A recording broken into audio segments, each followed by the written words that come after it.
नमस्कार प्यारे साथियों, मैं के आर जाट हेमिस क्लासेस के इस यूट्यूब चैनल में आपका हार्दिक स्वागत करता हूं। कल अपन ने संविधान सभा टॉपिक के बारे में चर्चा की थी, उसके इम्पोर्टेंट क्वेश्चनों के बारे में अपन ने डिस्कस किया था। आज अपन संविधान सभा और संविधान के जो स्रोत हैं उनके बारे में बनने वाले महत्वपूर्ण क्वेश्चनों की बात करने वाले हैं। उम्मीद है कल वाली क्लास आपको पसंद आई होगी। इम्पोर्टेंट क्वेश्चन जो थे वो रीट, सीईटी और सेकंड ग्रेड की दृष्टि से काफ़ी महत्वपूर्ण थे। तो आइए शुरुआत करते हैं आज की इस क्लास की। तो हम बात करेंगे क्वेश्चन नंबर फर्स्ट।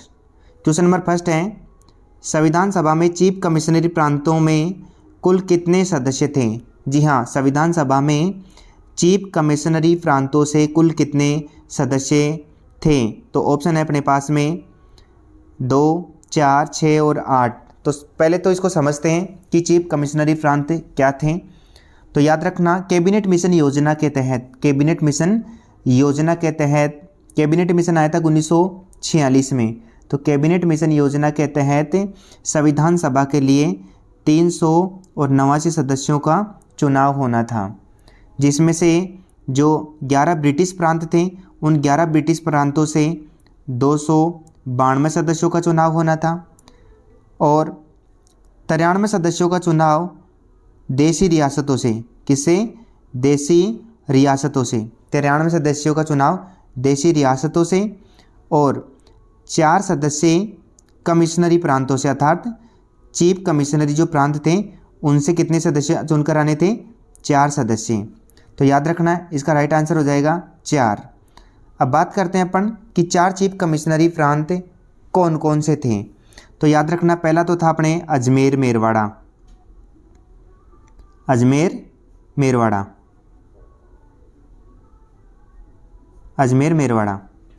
जिसको अपने राजस्थान में शामिल किया गया। दूसरा कमिश्नरी प्रांत था कुर्ग, जो वर्तमान में कहाँ भी कर्नाटक में है। और तीसरा चीफ कमिश्नरी प्रांत था बलूचिस्तान में, जो वर्तमान में कहाँ है? पाकिस्तान में है, बलूचिस्तान पाकिस्तान। और चौथा था दिल्ली, जो वर्तमान में अभी क्या है? केंद्र शासित प्रदेश है। दोबारा रिपीट कर रहा हूँ, 4 चीफ कमिश्नरी प्रांत थे। अजमेर मेरवाड़ा, यहाँ से एक सदस्य आया। कुर्ग कर्नाटक, यहाँ से एक सदस्य आया। बलूचिस्तान जो वर्तमान में अभी कहाँ है? पाकिस्तान में, यहाँ से एक सदस्य आया। और दिल्ली जो भी केंद्र शासित प्रदेश है, यहाँ से एक सदस्य आया। इस हिसाब से चीफ कमिश्नरी प्रांतों से 4 सदस्य चुनकर आए। तो इसका राइट आंसर हो जाएगा बी ऑप्शन, 4 सदस्य। बढ़ते हैं अगले क्वेश्चन की ओर। संविधान सभा ही कांग्रेस है और कांग्रेस ही संविधान सभा है। भारतीय संविधान सभा के बारे में यह टिप्पणी किसके द्वारा की गई? दोबारा बोल रहा हूँ, संविधान सभा ही कांग्रेस है और कांग्रेस ही संविधान सभा है। भारतीय संविधान सभा के बारे में यह टिप्पणी किसके द्वारा की गई? तो अपने पास 4 ऑप्शन है। विंस्टन चर्चिल, लॉर्ड विस्काउंट, लॉर्ड माउंटबेटन, ग्रेनविल ऑस्टिन। ये 4 सदस्य हैं। चारों सदस्यों में से अपने को बताना है संविधान सभा ही कांग्रेस है और कांग्रेस ही संविधान सभा है, ऐसा कथन कहने वाला व्यक्ति कौन था? तो इसका राइट आंसर हो जाएगा ग्रेनविल ऑस्टिन। इसके अलावा मैं यहाँ पे एक और भी कोई कथन है तो उनकी भी चर्चा करना चाहूँगा, जो परीक्षा की दृष्टि से काफ़ी महत्वपूर्ण है। तो अब बात करते हैं, आप इनको नोट कर सकते हो। भारतीय संविधान सभा को हिंदुओं का निकाय, जी हाँ, कौन सा? हिंदुओं का निकाय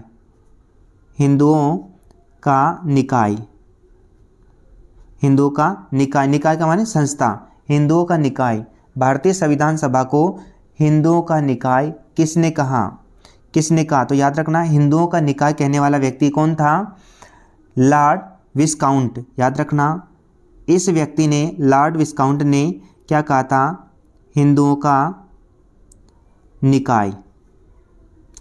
का निकाय किसको कहा था? संविधान सभा को।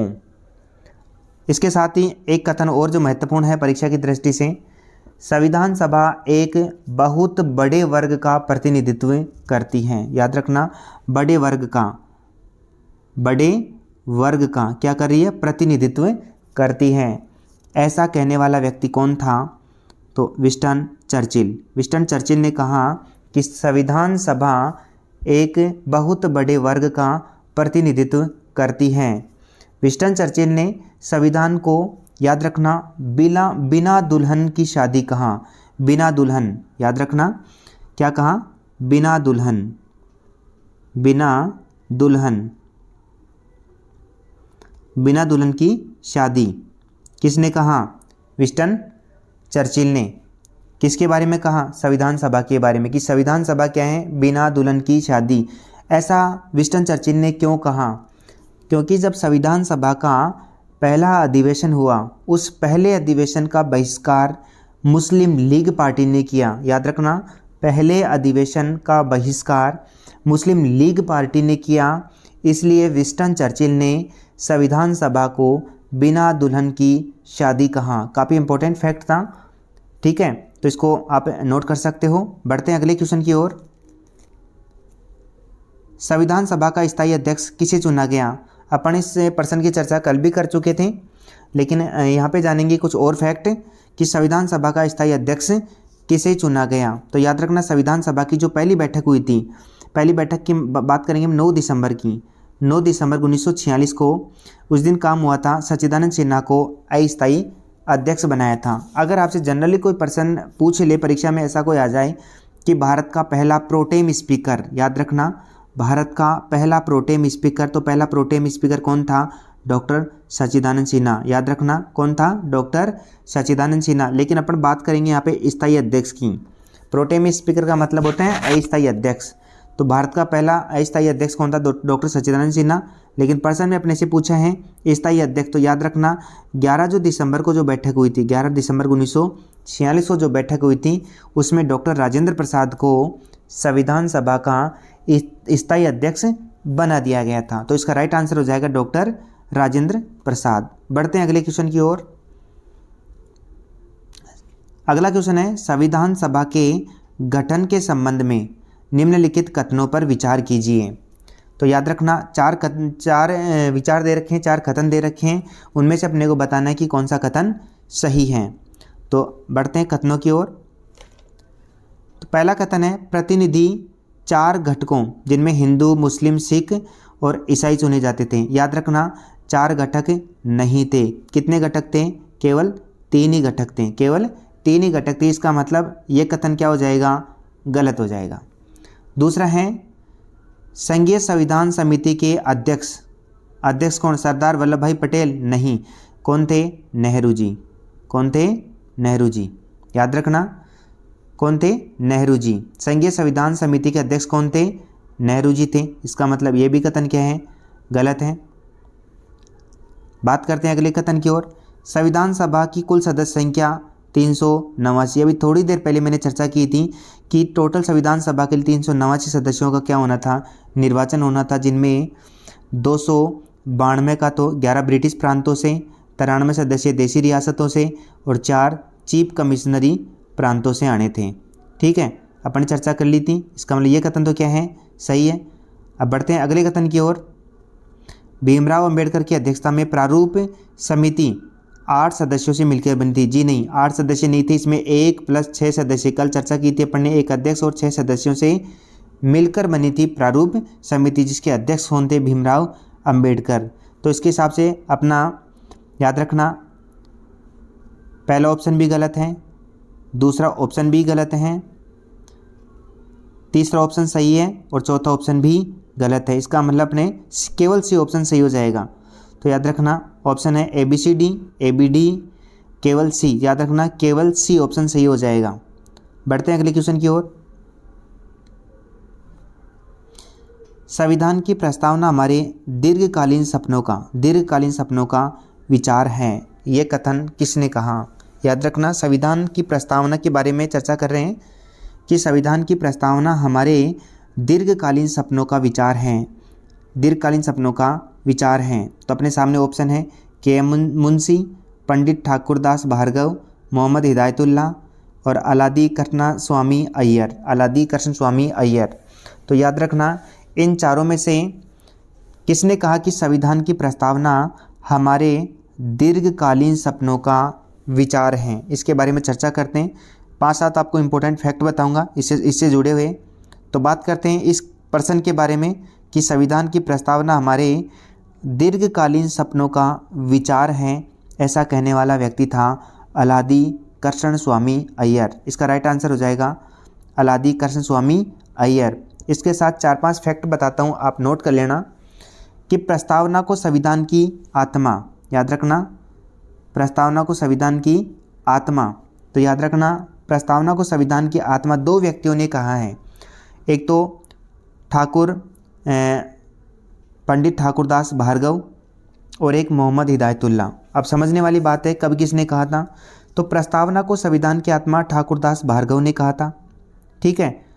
लेकिन गोलकनाथ बनाम पंजाब सरकार विवाद आया था 1967 में। दोबारा बोल रहा हूँ, गोलकनाथ बनाम पंजाब सरकार विवाद आया 1967 में। उस समय सर्वोच्च न्यायालय के मुख्य चीफ जस्टिस, याद रखना मुख्य न्यायाधीश कौन थे, मोहम्मद हिदायतुल्ला उस समय सर्वोच्च न्यायालय के मुख्य न्यायाधीश थे। उस समय सर्वोच्च न्यायालय क्या थे, मुख्य न्यायाधीश थे। और इन्होंने इसी वाद में प्रस्तावना को क्या कहा था, संविधान की आत्मा कहा था। तो याद रखना आत्मा कहने वाले यहाँ पे 2 व्यक्ति हैं, एक पंडित ठाकुरदास भार्गव और गोलकनाथ बनाम पंजाब राज्य सरकार। जो विवाद 1967 में आया था, उस विवाद में सर्वोच्च न्यायालय के मुख्य न्यायाधीश मोहम्मद हिदायतुल्ला ने प्रस्तावना को क्या बताया, संविधान की आत्मा बताया। दोनों ही क्वेश्चन अलग अलग हैं, तो कॉन्सेप्ट मैंने समझा दिया है, थोड़ा सा ध्यान रखना। अगला कॉन्सेप्ट है कि प्रस्तावना को संविधान की कुंजी किसने कहा, प्रस्तावना को कुंजी किसने कहा, संविधान की जो प्रस्तावना है उसको कुंजी किसने बताया। तो याद रखना के.एम. मुंशी ने किसने कहा था, के.एम. मुंशी ने कहा था। इसके बाद अगर बात करते हैं अपन, अंबेडकर ने अनुच्छेद 32 को संविधान की आत्मा कहा। याद रखना अंबेडकर जो था, इसने अनुच्छेद 32 में क्या है, संवैधानिक उपचारों का अधिकार। तो भीमराव अंबेडकर ने अनुच्छेद 32 में वर्णित संवैधानिक उपचारों के अधिकार को संविधान की आत्मा कहा। याद रखना संविधान की क्या कहा, आत्मा कहा। इस आत्मा को लेकर 3-4 प्रश्न बनते हैं, तो याद रखना भीमराव अंबेडकर ने अनुच्छेद 32 में वर्णित संवैधानिक उपचारों के अधिकार को संविधान की आत्मा कहा, जिसमें न्यायालय मानव अधिकारों की रक्षा हेतु 5 रिट जारी करता है। और अगला फैक्ट है, मौलिक अधिकारों को संविधान की आत्मा किसने कहा। याद रखना मौलिक अधिकारों को संविधान की आत्मा कहने वाला व्यक्ति कौन था, पंडित जवाहरलाल नेहरू। तो याद रखना ये 4-5 इंपॉर्टेंट फैक्ट थे। इसके अलावा एक फैक्ट और है कि संविधान का परिचय पत्र, याद रखना संविधान का परिचय पत्र, प्रस्तावना को संविधान का परिचय पत्र किसने कहा। तो इसका राइट आंसर है नानी पालकीवाला, जिसको अपन पढ़ते हैं एन पालकीवाला ने प्रस्तावना को संविधान का परिचय पत्र बताया है। बढ़ते हैं अगले क्वेश्चन की ओर।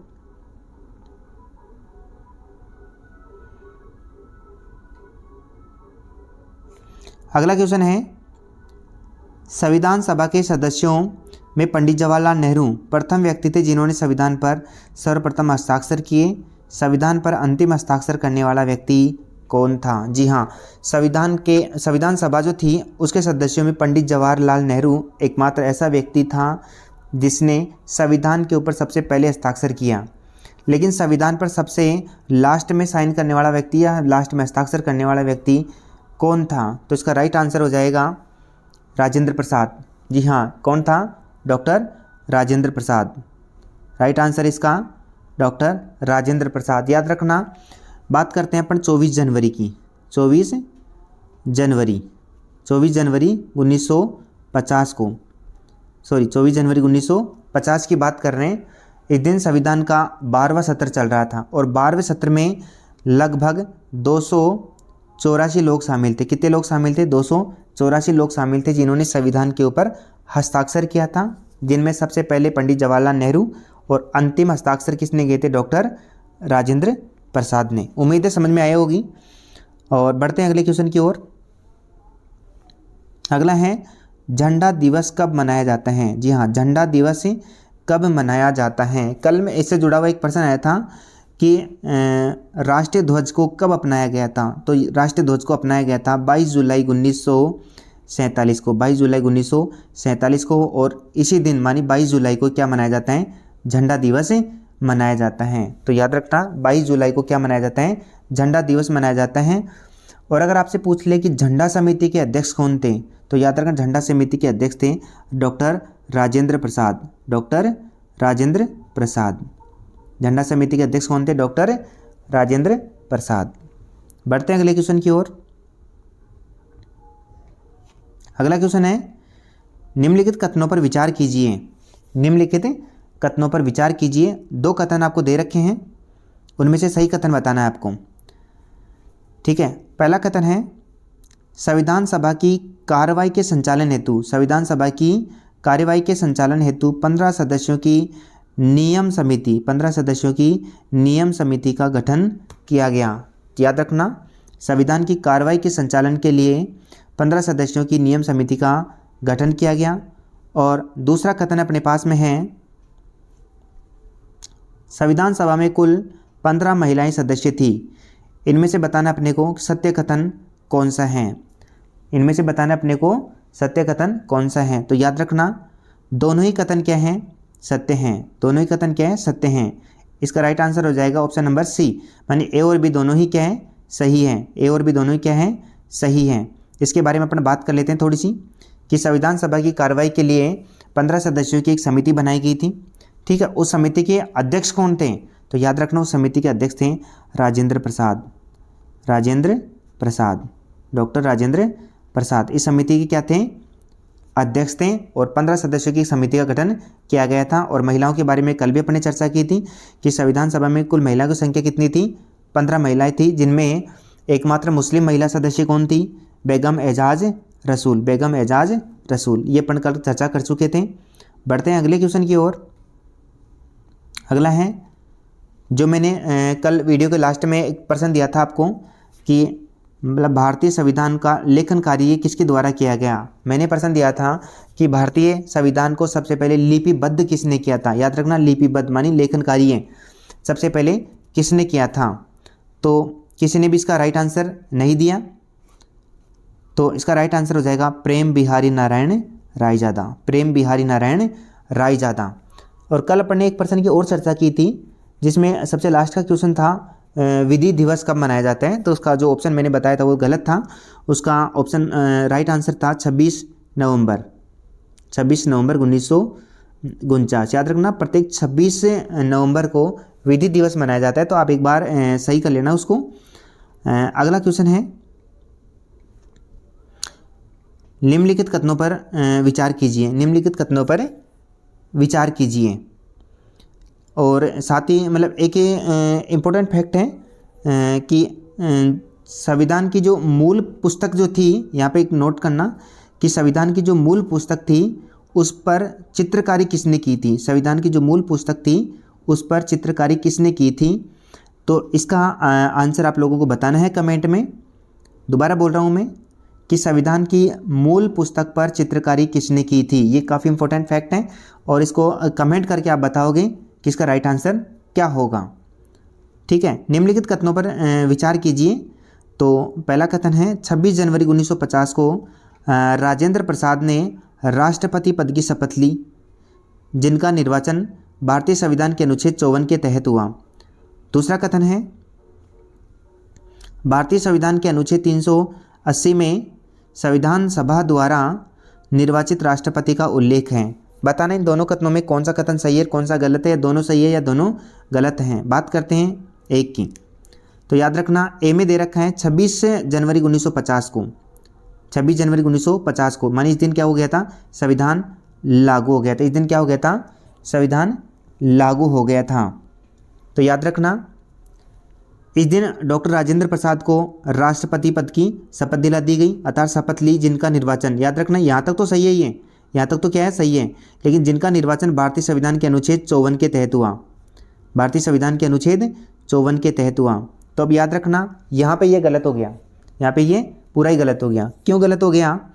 क्योंकि 26 जनवरी 1950 को डॉक्टर राजेंद्र प्रसाद ने राष्ट्रपति पद की शपथ तो ली, लेकिन अनुच्छेद 54 के तहत नहीं ली, क्योंकि अनुच्छेद 54 में लिखा हुआ है राष्ट्रपति का निर्वाचक मंडल, और राष्ट्रपति के निर्वाचक मंडल में लोकसभा, राज्यसभा, ठीक है, और विधानसभाओं के निर्वाचित सदस्य भाग लेते हैं। तो याद रखना, बात कर रहे हैं 1950 की, और 1950 में चुनाव नहीं हुए थे। याद रखना, 1950 में चुनाव नहीं हुए थे, ना तो लोकसभा थी, न ही राज्यसभा थी, और न ही विधानसभा थी। 1951-52 में चुनाव शुरू हुए थे। बात कब की? 1950 की। इसलिए अनुच्छेद 54 के तहत इनका निर्वाचन नहीं हुआ, इसलिए ये कथन क्या हो गया? गलत हो गया। और याद रखना, अनुच्छेद 380 में लिखा हुआ है कि संविधान सभा के द्वारा राष्ट्रपति का क्या किया जाएगा? निर्वाचन किया जाएगा। क्यों? क्योंकि 26 जनवरी 1950 को संविधान सभा को भंग करके अंतरिम संसद बना दी थी, ठीक है, अंतरिम संसद बना दी थी, और अंतरिम संसद में संविधान सभा द्वारा राष्ट्रपति का क्या किया गया था? निर्वाचन किया गया था। बढ़ते हैं अगले क्वेश्चन की ओर। तो इसका राइट आंसर क्या हो जाएगा? इसका राइट आंसर हो जाएगा केवल बी। केवल बी सही है। अगले क्वेश्चन की ओर बढ़ते हैं।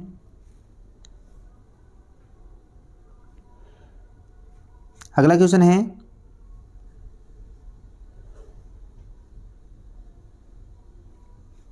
संविधान सभा ने भारत की अंतरिम संसद के रूप में कब तक कार्य किया? काफ़ी इंपॉर्टेंट क्वेश्चन है कि संविधान सभा जो थी, इस संविधान सभा ने भारत की अंतरिम संसद के रूप में कब तक कार्य किया? अंतरिम संसद के रूप में कब तक कार्य किया?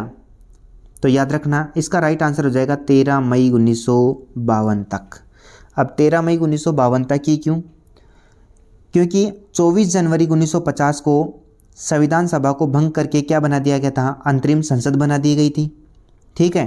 कब की बात है? 24 जनवरी 1950। तो 24 जनवरी 1950 से लेकर 24 जनवरी 1950 से लेकर 13 मई 1952 तक अंतरिम संसद ने अपना कार्य किया, क्योंकि 13 मई 1952 को लोकसभा और राज्यसभा की पहली बैठक संपन्न हो गई थी, और जब पहली बैठक संपन्न हो गई थी तो अंतरिम संसद को भी क्या कर दिया गया था? भंग कर दिया गया था, और लोकसभा गठन हो गया था और राज्यसभा गठन होकर पहली बैठक संपन्न हो गई थी। तो याद रखना, लोकसभा की पहली बैठक जब संपन्न हुई थी तब तक अंतरिम संसद ने अपना कार्य कंप्लीट किया, मानी 13 मई 1952 तक अंतरिम संसद ने अपना कार्य किया। बढ़ते हैं अगले क्वेश्चन की ओर।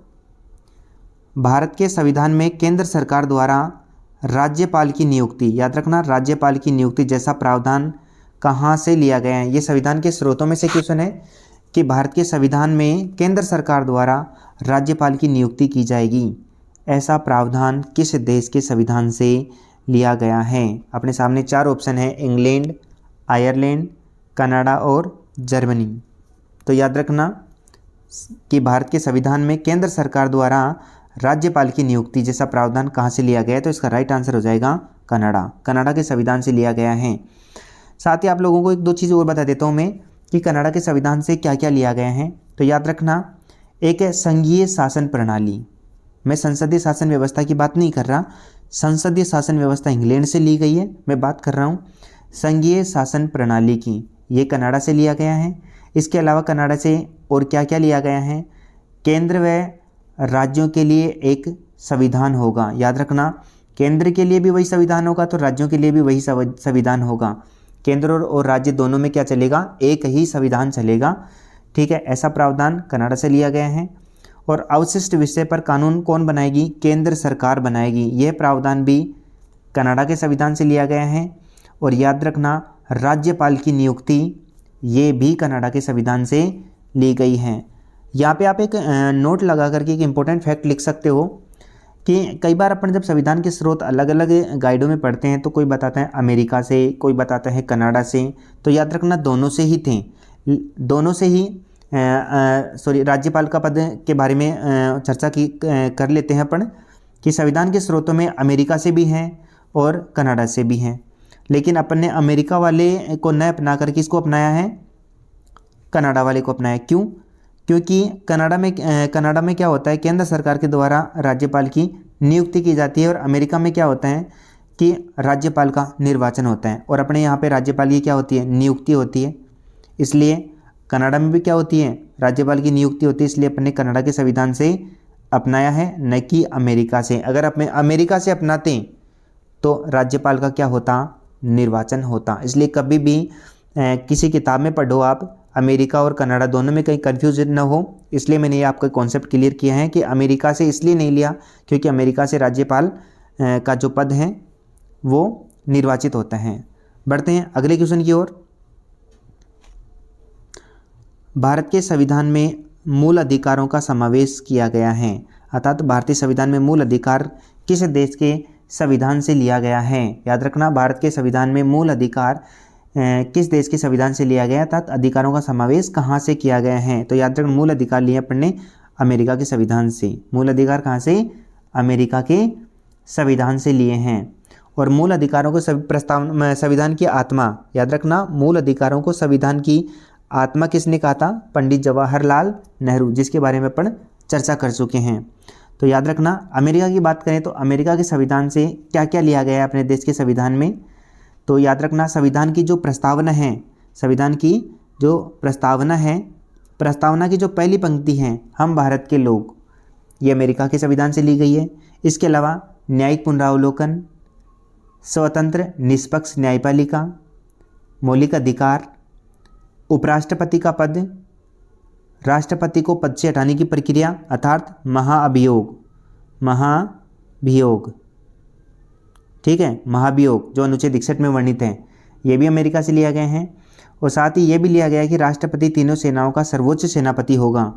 याद रखना, तीनों सेनाओं का सर्वोच्च सेनापति राष्ट्रपति होगा। मैं रिपीट कर देता हूँ एक बार कि संविधान की प्रस्तावना की पहली लाइन, हम भारत के लोग, न्यायिक पुनरावलोकन, स्वतंत्र एवं निष्पक्ष न्यायपालिका, मौलिक अधिकार, उपराष्ट्रपति का पद, राष्ट्रपति को पद से हटाने की प्रक्रिया मानी महाभियोग, और राष्ट्रपति तीनों सेनाओं का सर्वोच्च सेनापति होगा। ये सारे प्रावधान कहाँ से लिए गए हैं, अमेरिका से लिए गए हैं। बढ़ते हैं अगले क्वेश्चन की ओर। अगला क्वेश्चन है, निम्न में से आपातकालीन प्रावधान कौन से देश के संविधान से ग्रहण किए गए हैं। आपातकाल, तो अपने सामने 4 ऑप्शन हैं, जापान, जर्मनी, दक्षिण अफ्रीका और रूस। तो याद रखना, आपातकालीन प्रावधान जर्मनी के संविधान से लिए गए हैं। आपातकालीन प्रावधान जर्मनी के संविधान से लिए गए हैं। और आपातकाल के दौरान मौलिक अधिकारों का निलंबन, याद रखना, मौलिक अधिकारों का निलंबन, अर्थात मौलिक अधिकार क्या हो सकते हैं, निलंबन हो सकते हैं, निलंबित हो सकते हैं। यह भी प्रक्रिया अपन ने जर्मनी के संविधान से ली है। बढ़ते हैं आज के लास्ट क्वेश्चन की ओर। भारत में संविधान संशोधन की प्रक्रिया कहाँ से लिया गया, माने भारत के अंदर संविधान संशोधन की जो प्रक्रिया है वो किस देश के संविधान से ली गई है। याद रखना, किस देश के संविधान से ली गई है, तो वो ली गई है दक्षिणी अफ्रीका के संविधान से। याद रखना, संविधान संशोधन की यहाँ पे थोड़ी सी चर्चा करते हैं अपन कि संविधान में जो संशोधन है दक्षिणी अफ्रीका से लिया गया है। और जो संविधान में जो संशोधन है, ये संशोधन कौन से अनुच्छेद में है, अनुच्छेद 368 में। याद रखना, अनुच्छेद 368 में संविधान संशोधन की प्रक्रिया का उल्लेख दे रखा है। और संविधान में संशोधन की जो प्रक्रिया है ये 3 तरीके से, अर्थात 3 प्रकार से संविधान में क्या किया जा सकता है, संशोधन किया जा सकता है। कौन कौन से प्रकार से, देखो, एक तो साधारण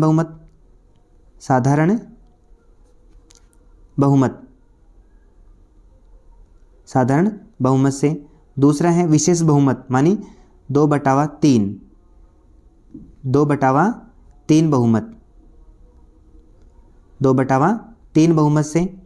और तीसरा प्रकार है इसका 2/3, इसके अलावा आधे राज्यों के समर्थन, आधे राज्यों का समर्थन, 2/3 मानी विशेष बहुमत के साथ में जो आधे राज्यों की विधानसभा है उनका समर्थन भी आवश्यक है। उम्मीद है आप लोग समझ गए होंगे, बहुत ही अच्छे से आप लोगों ने सारे कॉन्सेप्ट समझे होंगे। और आप इस चैनल को लाइक करें, शेयर करें और सब्सक्राइब ज़रूर करें। उम्मीद है आप लोगों का प्यार इसी प्रकार से मिलता रहेगा। और मैं पूरा प्रयास करता रहूँगा कि जो मैं पढ़ा रहा हूँ उससे बाहर नहीं जाए और आगामी एग्जामों के लिए और भी अच्छे क्वेश्चन आप लोगों के लिए लेके आ सकूं। बस आज के लिए इतना ही, धन्यवाद।